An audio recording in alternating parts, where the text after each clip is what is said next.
These people are very rare. They have always been there and always will be. They live on different continents and pray to different gods. But they all have abilities that are beyond explanation. Their words are prophetic. Their undertakings sometimes contradict the laws of physics. Our project is about them, the mysterious chosen ones, the people of knowledge.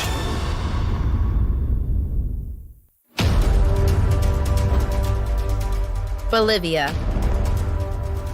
Located in the Andes, at 4,000 meters above sea level, there is a lake, Titicaca. One of the biggest lakes in the world. One of the oldest towns of the New World, Tiwanaku, is located on its southern coast.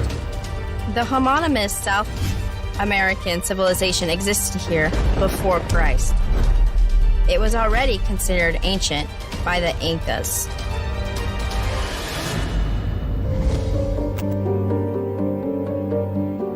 The citizens of the past were exquisite builders. They erected walls and put stones together in a way that it's still impossible to insert the blade of a knife between them. Furthermore, they invented a great acoustic device which fully imitates the labyrinth of the human ear, which allows you to hear a whisper at a distance of up to 1.5 kilometers.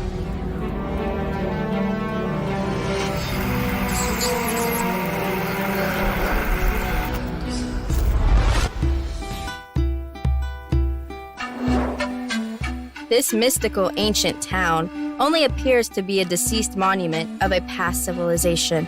Locals will take it personally if you refer to Tiwanaku as ruins. This place is called Tapicuala, and it is sacred. It has very strong energy. For instance, there is a round stone here. In June, it collects so much energy that it stops all the watches in the vicinity. It is a special place. Here, a human being feels incredible strength and confidence in his or her own power. Here, we are in constant contact with nature itself, Mother Earth. Those are not mere words. Traditional ceremonies are regularly held here. Even though the archaeological community is not particularly enthusiastic about rituals held at archaeological sites. On special occasions, the ceremonies are attended by the amutuas, the knowledge holders, wise men, the uppercase of those selected by the spirits.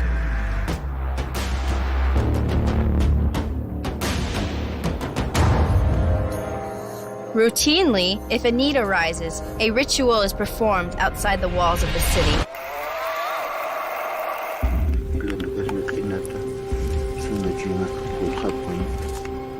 It is a ritual of silence, an appeal for grace and kindness to accompany any new beginnings.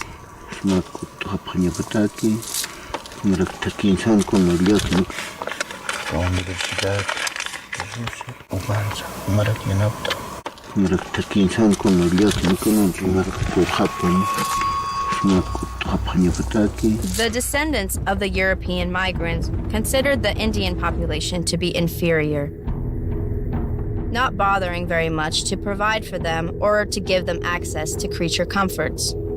No matter how paradoxical it may seem, this allowed the indigenous population to retain their ancient knowledge, which helped the people survive in this area for hundreds of years. Bolivia does not have access to the sea, and this is the very center, the heart of this ancient civilization.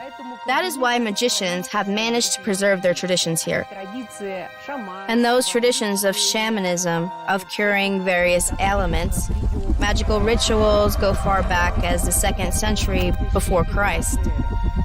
Archaeological research showed that many plants, cretonomy, and many other methods were used in the performance of these magical services.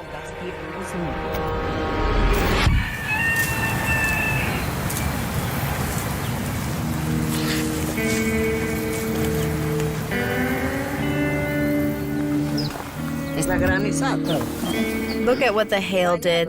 It destroyed everything. The shoots were just coming out.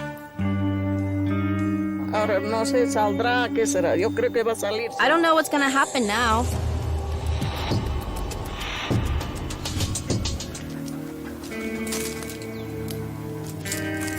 Donna Forta Mendez has a small piece of land which has belonged to a few generations of her family, originating from the Indian tribe of Amara. The peasant woman manages everything well, entirely herself. But this year, she had a disaster.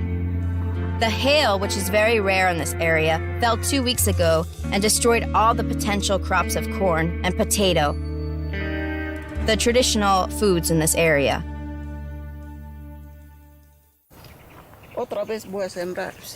I'll have to plant potatoes again. I'll try to do so in a week's time. I'll wait a bit. I need to fertilize this. Nothing sprouted because of the hail, as if buried by it. Everything's been frozen. Otherwise, the soil's very good. 3 buckets provide 5 sacks of potatoes.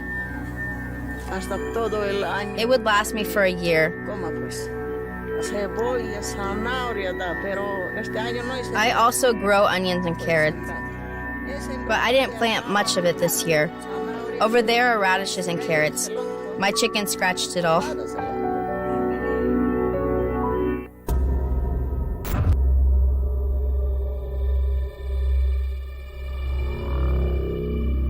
Even though Donna Forta is laughing now, what happened to her is a real disaster for her. It is possible to have 3, even 4 crops of potatoes per year in Bolivia. However, one has to have the energy to plant them. But it's not the nature of this industrious 70-year-old woman to complain, and she chooses her words carefully, worries about the future will take away her peace.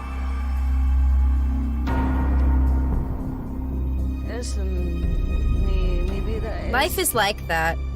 In the morning, I feel good and peaceful. I am working all day, planting something, watering. And when the evening arrives, I feel different. The mood. I feel scared. The spirit of a Hawi Nyanka, the evil spirit, took hold of the body of Donna Forta and disrupted her health. It feels hard, both physically and spiritually. Despair and hopelessness torture her every day. We would label this condition as depression. However, the indigenous population of the Andes have always and continue to rely on healers in this situation, rather than psychologists and pharmacists.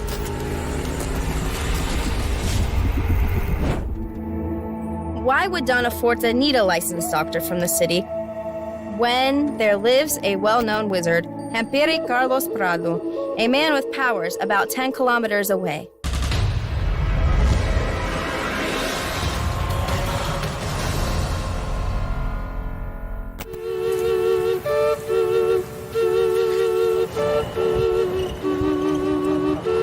The rumor about Carlos Prado extends far beyond his native Cochabamba, and is not only his unique abilities which have earned him his fame. The Hampiri does not only hold a university degree, but all his life he has been studying local herbs and can name each one in Latin.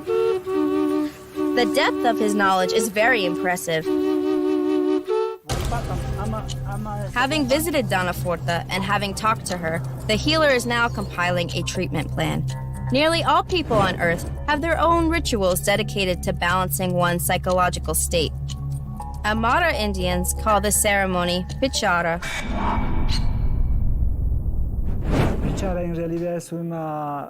Bachata is a ceremony which is performed to harmonize and purify someone. Purification is needed when the body has suffered from a bad spirit. It can happen to anyone. It is believed that one's health depends on the balance between one's body and soul. Pichara is supposed to restore this balance by accessing all 5 of the senses. The population of modern Bolivia, of course, differs from what it was before the arrival of the Spaniards. That is why most traditions are a blend of things. However, they all still originate in the Indian ancient tradition, which goes back thousands of years. Primarily, it has to do with the application of herbs. An herbal concoction is prepared for each person individually. In order to help Donna Forta, Carlos will have to travel to the neighboring region of La Paz, where Brujas, local witches and wizards, renowned for their ability to prepare magical potions, live.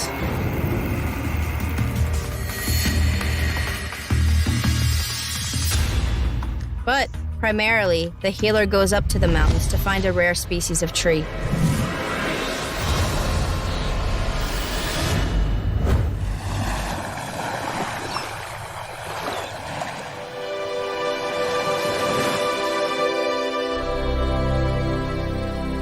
Here in Inca Chaca, which means the bridge of the Incas, one does not possess any knowledge of herbs, will be overwhelmed by the biological diversity.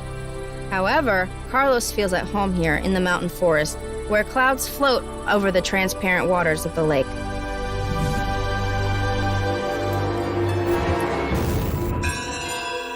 This rock in the province of Chapara is called Huaca, which means a sacred place. Locals believe that only healers and mystics can climb it. A regular person should not go here. However, even the chosen one should warn the patrons of their intentions. You have to clearly understand it that first and foremost, you need to establish contact with that world.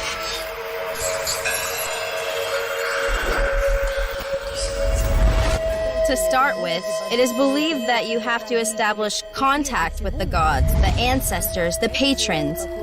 You have to bring an offering to do so. For instance, burn the coca leaves and place them in a specific order, usually anti-clockwise. So, this smoke calls upon the gods to participate in the process.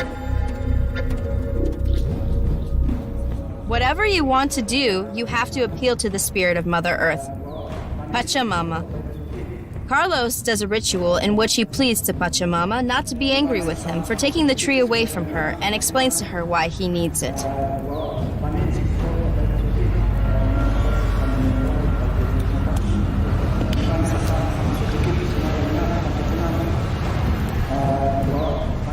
The kindling wood, when burning, will produce dense smoke that will open a way for a human being to communicate with another world. He will use the best part of the tree trunk to prepare his medicine for various ailments, the way his ancestors did. Carlos breathes his message to the spirit onto sacred leaves and leaves them as an offering to the place, compensation for the cut tree.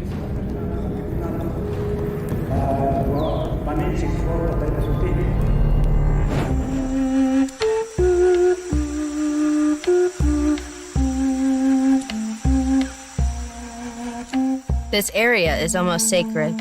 The subtle fragrance of the leaves, resin, and grass wet with dew permeates the crystal clean air. Here, the endemic plants grow in an unpolluted environment. And Don Carlos takes the opportunity to replenish his stock of medicinal herbs. In the quiet and silence of the emerald green Inca Chaca, it is nearly impossible to believe that a big and noisy city is waiting for the hampuri in the morning.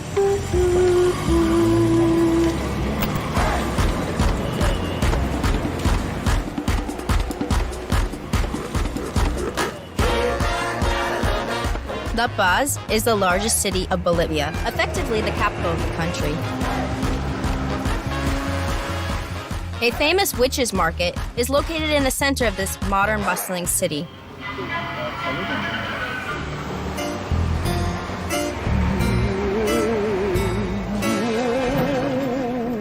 It is an entire street where you can find charms, magical potions, herbs, ritual dolls, smoking mixtures, and aromatic resins. Curious tourists find their way here, and savvy salespeople easily have any potion that they wish for.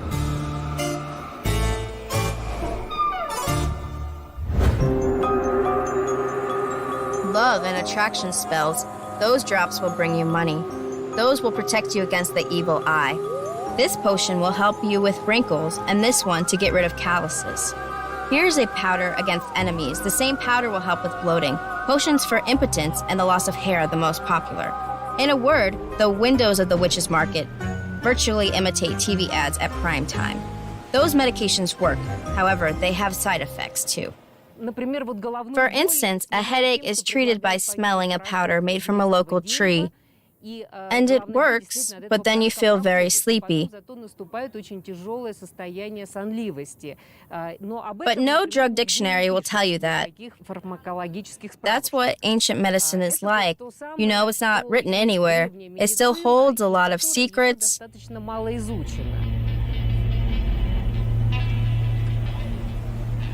The genuine Hampiri healer is not attracted by those labels.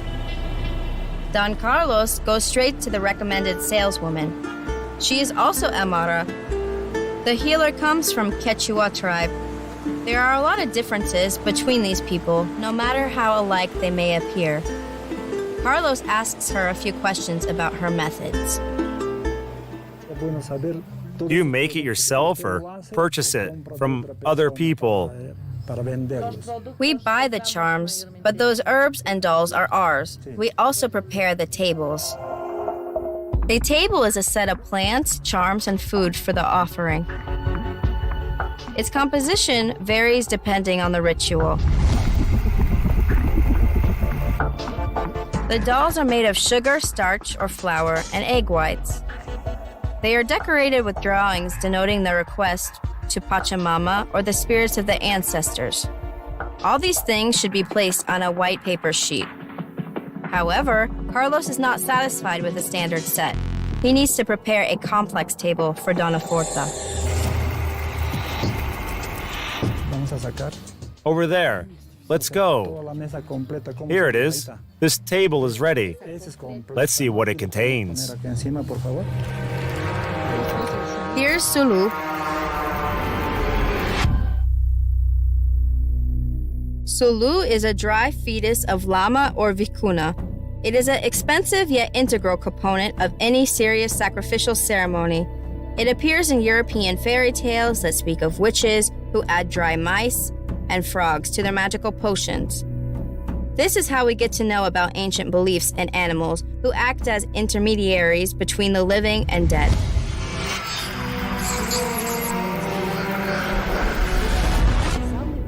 The oldest mummies originate from the Andean era. Hence, the local population's devotion to traditional ways. Naturally, no one would be mummifying their deceased relatives, but they mummify the feti of llamas. The first question which arises is, do they purposefully kill them? Actually, llamas suffer a lot of miscarriages. As a consequence, the markets are full of dry corpses of all sizes to satisfy each taste. Donna Polina reminds of one skillful cook when she proudly lists the ingredients of the sacrificial table which she has prepared. Here's a toad. It brings money and luck to a traveler. This is for trading, a woman in a hat. I will put 7 forces here. Wine in a bottle. Here's your little llama.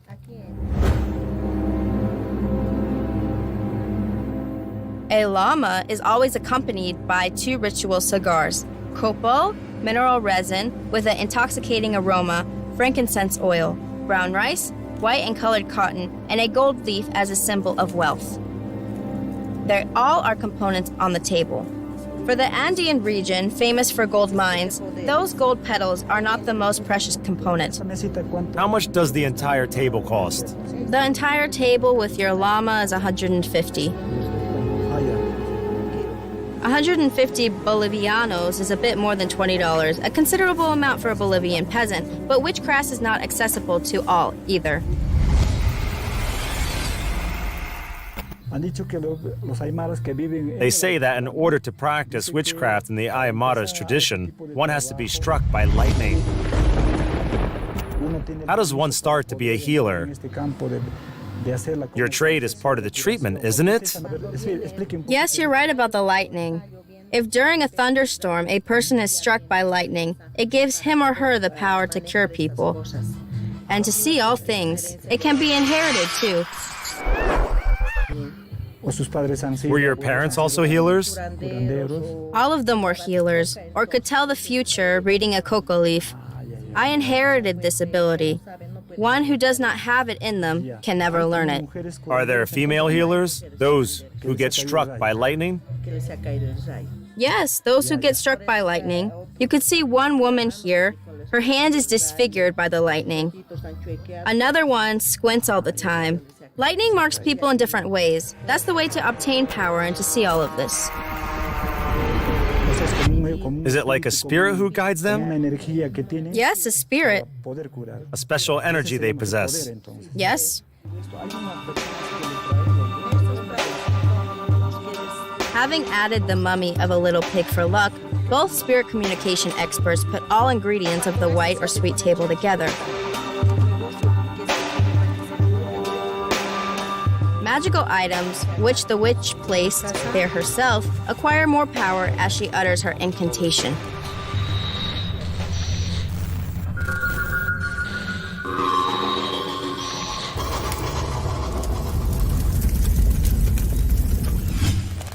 Having packed his purchase, Don Carlos continues on his way.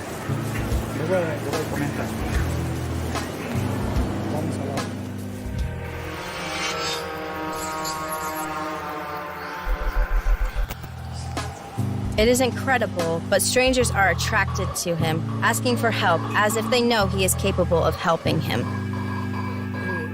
I'll give you a piece of advice. When you press here, your blood circulation gets disrupted. That's why in order to cure your bruise, for you never had any dislocation, you have to let the blood circulate freely. So I shouldn't bandage it. Of course not. Just a slight wrap or a glove. From the times immemorial, Hampiri healers were believed to have a connection with good spirits. Ahawi, Riveri, possibly with one of those spirits. Apparently, modern Bolivians, as well as their ancestors, are capable of singling out of a crowd a chosen one, A'awi.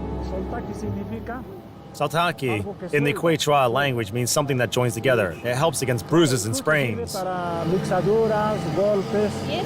shall I use it? Place it on a sore spot? Right. Cut it into small pieces, mix it with flour, as if making a dough, Okay. and place it on a sore spot.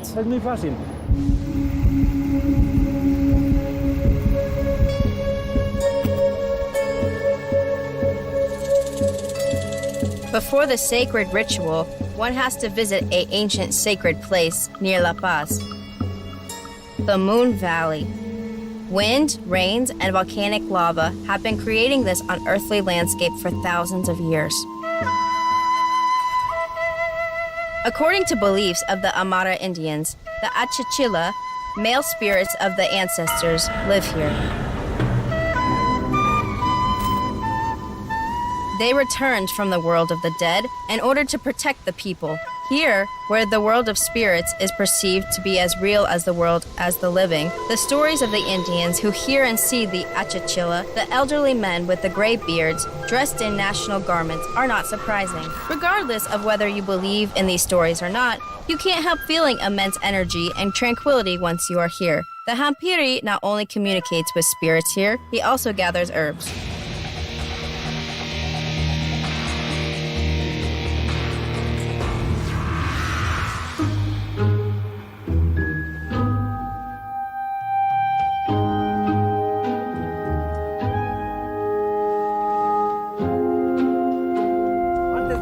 Before taking a sacred plant, you have to pay for it with the cocoa leaves. These slopes host many plants which Don Carlos needs. Some of those are so rare that the healer can't believe his luck. This plant is very difficult to find. It's very rare, endemic for this area, so I'll take just a little bit. A lot of the herbal doctors use this herb to cure respiratory diseases. However, Carlos's mother passed on to him a secret knowledge of another application of this rare plant. If you add its leaves and flowers to food, you can easily get rid of a stomachache. We use this herb to make chachambamba soup with the muna of the Andes. We will pick only what's necessary and what can be used within a week. We can't collect herbs for a month, so we'll collect a week's stock. Here it is. Thank you. Before leaving Carlos Prado, the healer from the Quichua tribe says goodbye to the land of the Amara. It welcomed him, offering him the rarest of treasured plants. The Hampiri is ready for a busy tomorrow.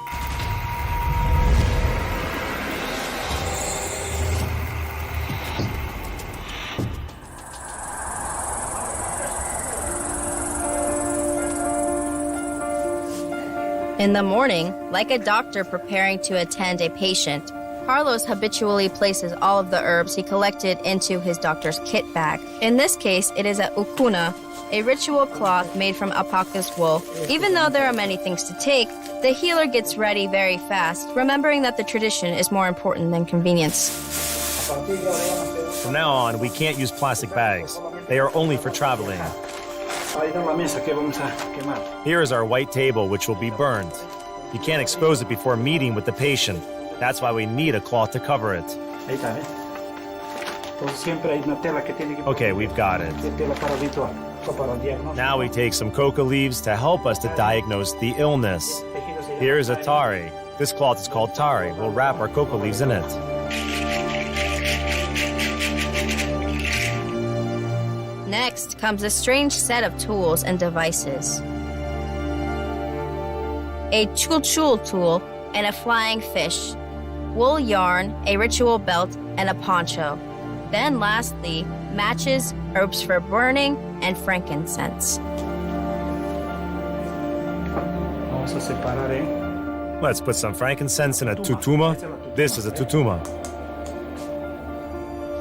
And a very important item is an incense burner. The healer has a few of those. He makes them out of clay in the same way that it's been made for hundreds of years. Fire is always about smoke. It always means incense. Those herbs, too, they affect one's psychological state. Those sounds, special devices which create rhythmic sounds or a buzz, also affect one's state of mind.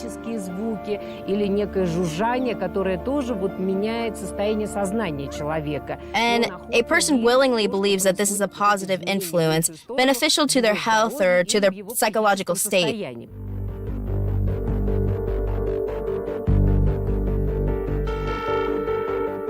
Having reached the house of Donna Forta, who suffers from depression, Don Carlos starts preparing for the ritual right away.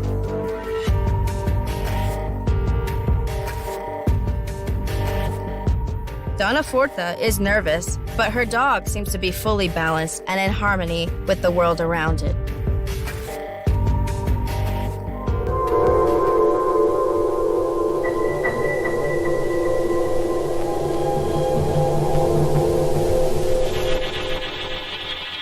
The woman will appeal to Pachamama, Mother Earth, for help.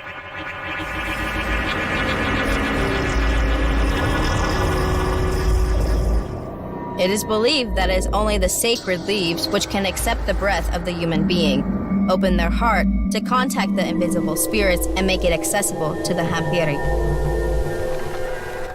Don Carlos starts the purification ceremony.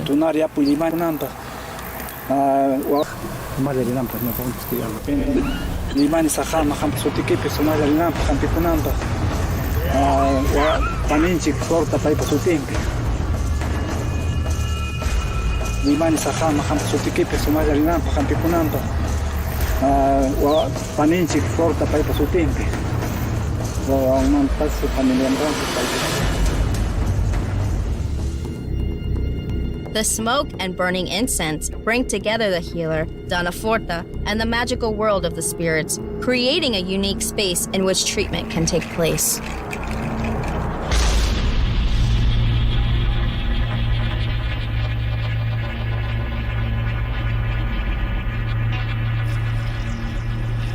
For the Quechua Indians, the concept of the Hawaii spirit does not restrict itself to external forces. Each person has their own spirit. It is unknown in which part of the body it lives, because the hampiri envelops a patient entirely with incense and smoke to communicate with this spirit.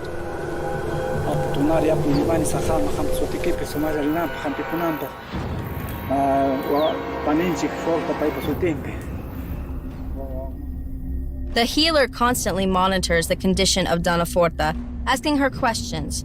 It reminds one of hypnotic session when a hypnotist monitors the state of a hypnotized patient.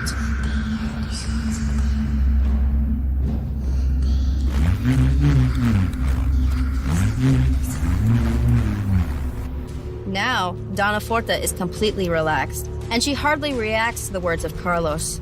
It means that the evil spirit, Awi Nyanka, which took hold of her body and undermined her health, has also lost its power, and now it's possible to get rid of it.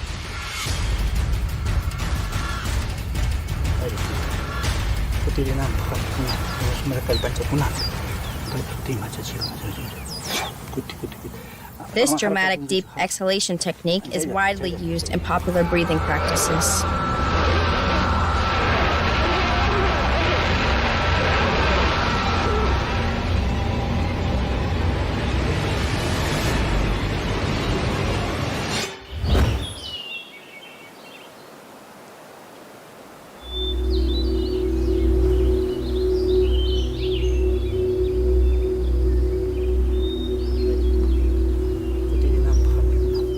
Donna Forta rapidly regains her composure. Woolen yarn protects the woman from any external interference. Her inner state is balanced, but she is still too weak to keep it that way. The nodes will be protecting her for the next few days. The final stage of the ceremony includes inhaling the powdered bark of the Jumara tree. It will make her head feel light, and shortly after, she will fall asleep. But it will only happen if her body accepts the medication.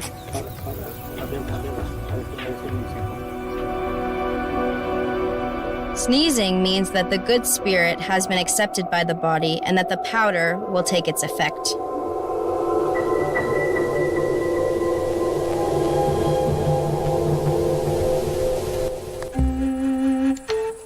It is not easy to separate mere physiology from the phenomenon of supernatural forces when it comes to the Hampiri healer.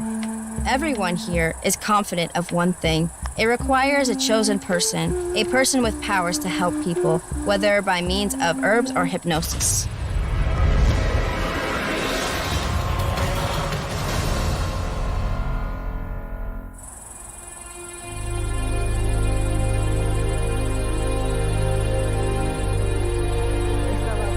I feel better, much better.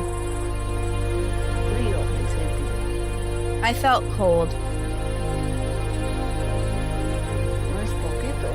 It lasted for a very long time. I will go for a short walk now, and then rest. I won't do anything tomorrow either. I'll only prepare dinner. My son is coming tomorrow.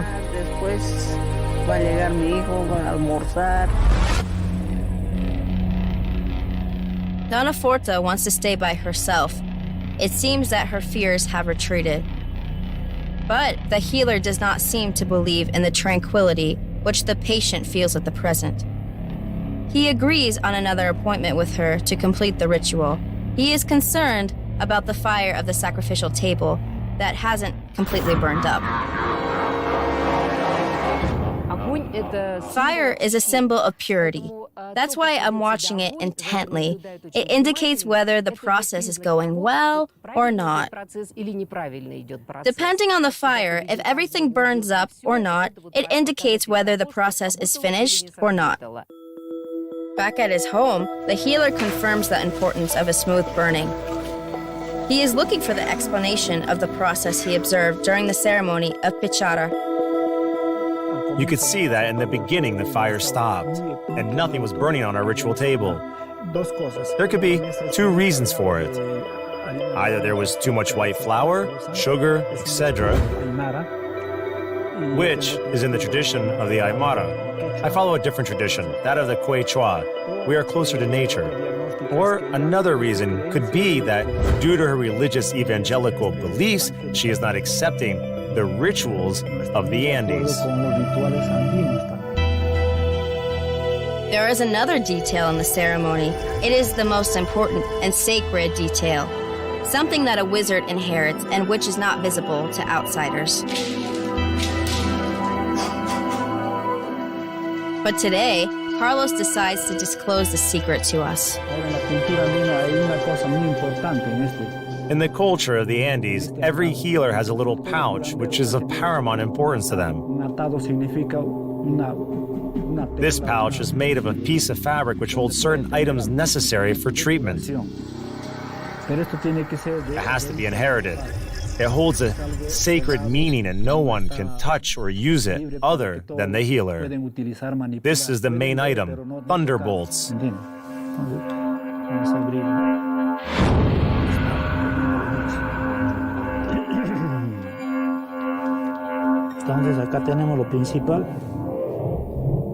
Those could be meteorites which fell from the sky. They contain a lot of energy. Carlos inherited those meteorites from his father, who in turn inherited them from his uncle.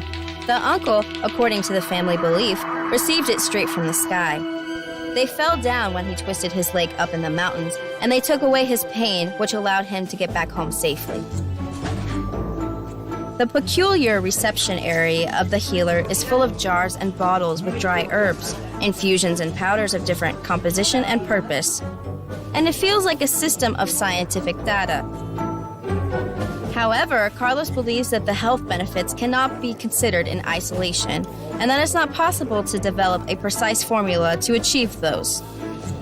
It is not possible to measure the harmony created by the healer's powers and the phenomena of nature. For instance, take the bark of the wood which we collected in the forest. It cures 100 ailments. 100. It is clear that it's enough. However, the question is how to prepare it, and each healer has his or her own method. Each one knows many recipes. It is all very relative. Modern-day science often does not understand our logic as being different. They say that a healer says that this herb cures diabetes. In medical terms, that this herb decreases the level of sugar in blood. The herbs are taken to a laboratory, even though we've been using it for thousands of years to treat this health issue. Its health benefits are not proven by the laboratory tests, because it does not contain any active element or any ingredient which is capable of decreasing the level of sugar in blood. What's happened? Why is a healer capable of curing diabetes with it? Is it the way they prepare it? The questions remain.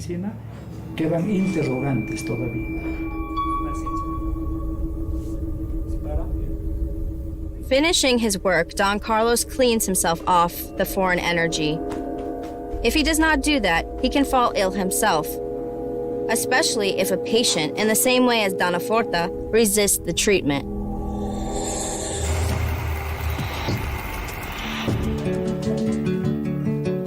Now, Carlos plans to take a rest. His work allows him to live in a cozy house without any luxury, but with everything that is needed for a comfortable life. Today I am a TV star. His children are at the university and will only come home in the evening. His wife is busy around the house, and she also holds household management courses for women. His doors are always open to guests. We are all macho here. I'm kidding. Tomorrow it's my turn to cook. A regular meal here consists of vegetarian foods. Today, the soup is made from quinoa, the mother of all seeds, as the Incas used to call it, and it also contains the muna grass from the Moon Valley. However, Don Carlos needs something more substantial to regain his energy after the ceremony. And meat, regardless of what they say about the benefits of vegetarianism, is the most reliable source of energy. Now at the table, you see an average father of a family with no indication that he is an extraordinary person who possesses a secret knowledge of the world of spirits and the magical qualities of the plants and the forests of the Andes.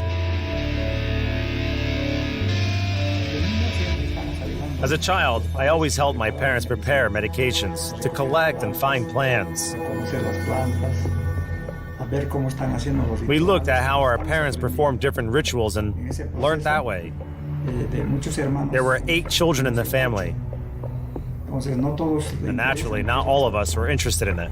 And I was the one who had a very strong interest, especially in what my mother was doing. She was a healer.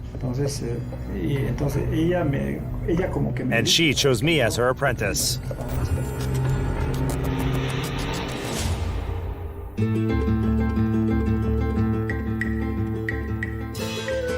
Carl learned a lot of his healing skills from his parents, even though it was not immediately clear to him that he would inherit the powers from his mother. He left his home when he was still a child, traveled around the country a lot until he found himself in a tribe of Ashnika in the Amazon. The local wizard performed a ceremony of initiation on him, for him to accept new knowledge and to follow the path which was predetermined for him. A genuine healer is noted during childbirth. He has to appear from the mother's womb with his legs first. That's the way I was born. But that's just a start. A natural predisposition, birth, etc. Gradually, you start learning various secrets and discovering the powers of nature. That is why if a person is meant to be a healer, he or she uses their inner resources given to them by nature and the knowledge which they receive over time about the power of nature. You can't say that the healer is only using his or her powers. I think it is a combination of their powers and knowledge. Don Carlos, the Hampari from the tribe of Quinchua, is turning 60 soon, but he thinks that he still has a lot to learn.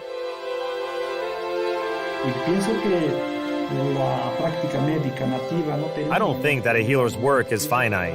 My practice will finish with my death alone. Of course, if I have the energy to work, I know that I haven't completed my mission yet. That's why I will continue working as long as I can.